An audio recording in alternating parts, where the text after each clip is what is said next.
Les aventures de Pinocchio de Carlo Collodi, traduction de Claude Sartirano. Chapitre 3. De retour chez lui, Geppetto se met tout de suite à fabriquer sa marionnette et lui donne le nom de Pinocchio, premières espiègleries de la marionnette. La maison de Geppetto se réduisait à une petite pièce en rez-de-chaussée qu'éclairait une soupente. Le mobilier était des plus rudimentaires, un siège bancal, un mauvais lit et une table complètement délabrée. Au fond de la pièce brûlait un feu dans une petite cheminée. Mais ce feu était peint sur le mur, en trompe-l'œil. Une casserole peinte, elle aussi, bouillait joyeusement près du feu, envoyant un nuage de vapeur qui semblait être de la vraie vapeur. Arrivé chez lui, Geppetto prit sans attendre ses outils et se mit à tailler le morceau de bois afin de confectionner sa marionnette. « Quel nom lui donner ?» se demanda-t-il. « Je l'appellerai bien Pinocchio. Ce nom lui portera bonheur. J'ai connu une famille entière de Pinocchio. Le père, la mère, les enfants, tout cela coulait douce, et le plus aisé d'entre eux se contentait de mendier. » Ayant trouvé le nom de sa marionnette, il se mit à travailler sérieusement. Il commença par sculpter la chevelure, puis le front et les yeux. Les yeux terminés, imaginez son étonnement quand il s'aperçut qu'il bougeait et le regardait avec impudence. Ces deux yeux qui le fixaient énervèrent Geppetto. Il dit d'un ton irrité : « Gros yeux du bois, pourquoi me regardez-vous ainsi ?» Pas de réponse. Alors il fit le nez, mais le nez à peine fini commença à grandir. Il grandit tellement qu'il devint en quelques minutes un nez d'une longueur incroyable. Le pauvre Geppetto avait beau s'éreinter à le retailler, plus il le retaillait, pour le raccourcir, plus ce nez impertinent s'allongeait. Après le nez, il sculpta la bouche. Mais la bouche n'était même pas terminée qu'elle commença à rire et à se moquer de lui. « Arrête de rire » dit Geppetto vexé, mais ce fut comme s'il parlait à un mur. « Arrête, je te répète » hurla-t-il d'une voix menaçante. Alors la bouche cessa de rire, mais lui tira la langue. Geppetto, pour ne pas rater son ouvrage, fit semblant de ne rien voir et continua à travailler. Après la bouche, ce fut au tour du menton, puis du cou, du ventre, des bras et des mains. Les mains achevées, Geppetto sentit qu'on lui enlevait sa perruque. Il leva la tête et que vit-il ? Sa perruque jaune dans les mains de la marionnette.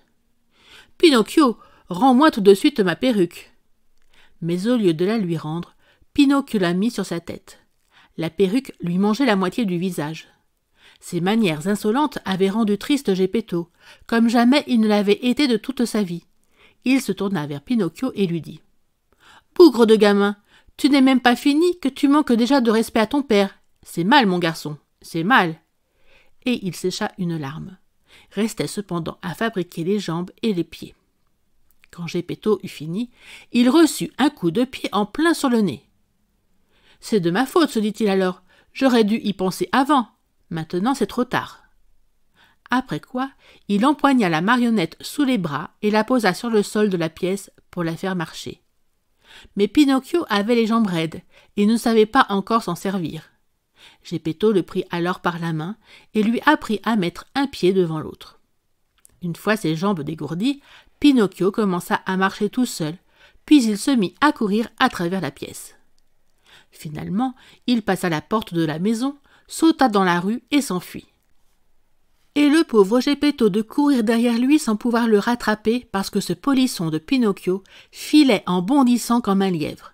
Ses pieds de bois frappaient le pavé de la rue en faisant autant de tapage que 20 paires de sabots. « Arrêtez-le, arrêtez-le » criait Geppetto. Mais les gens dans la rue, voyant cette marionnette en bois cavalant comme un cheval arabe, étaient enchantés de la regarder et ils riaient. Vous ne pouvez pas savoir comme ils riaient.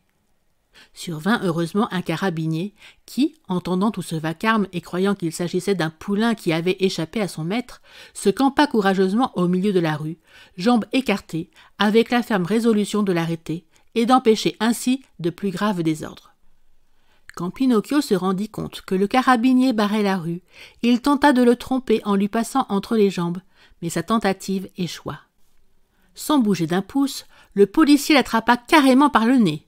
C'était un nez tellement démesuré qu'il paraissait n'exister que pour être attrapé par les carabiniers, et le rendit à Geppetto, qui, en punition, décida de lui tirer les oreilles. Mais imaginez sa tête qu'en cherchant les oreilles, il ne les trouva pas. Et savez-vous pourquoi? Parce que dans sa précipitation, il avait tout simplement oublié de les faire. Il le saisit donc par la nuque et tout en le ramenant à la maison, lui secouait la tête et le menaçait. « On rentre, et quand on sera rentré, on réglera nos comptes. » À ces mots, Pinocchio se jeta par terre et ne voulut plus marcher.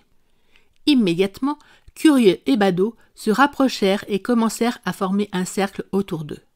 Chacun donnait son avis. Certains disaient « Pauvre marionnette, elle a raison de ne pas vouloir rentrer. Qui sait si elle ne serait pas battue par ce diable de Geppetto ?» Et les autres malicieusement en rajoutaient « Ce Geppetto semble un brave homme, mais en vérité, c'est un vrai tyran avec les enfants. Si on lui laisse cette marionnette, il est capable de la mettre en pièces. » Ils firent et dirent tant et si bien que le carabinier libéra Pinocchio et conduisit en prison le pauvre Geppetto. Incapable de trouver les mots pour se défendre, il pleurait comme un veau et tout au long du chemin murmurait en sanglotant « Sale gamin, et dire que je me suis donné toute cette peine pour fabriquer une marionnette bien comme il faut. Tout reste à faire, j'aurais dû y penser plus tôt. » Ce qui arriva ensuite est une incroyable histoire. C'est cette histoire que je vais vous raconter maintenant. Merci d'avoir écouté cette vidéo. Si cette vidéo vous a plu, vous pouvez vous abonner gratuitement à la chaîne Coin Livre Audio. N'oubliez pas de liker avec le pouce vers le haut. Vous pouvez aussi me laisser un commentaire. À bientôt.